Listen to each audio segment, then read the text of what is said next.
Salam sejahtera. Hari ini saya dirujuk sebuah gergaji elektrik berjenama Dongcheng model DMY 02-185, okay, dengan masalah keluar asap. Okay.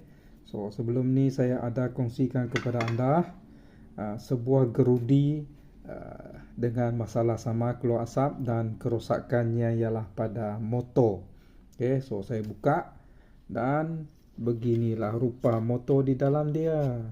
Okay, nampak tu stator dah hitam dan armature dia melekat di dalam, tak dapat ambil keluar.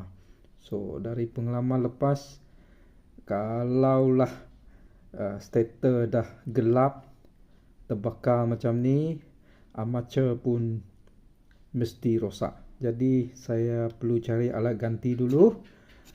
Kalau saya jumpa alat ganti nanti, saya akan buat sambungan video ni. Okay, boleh? Terima kasih.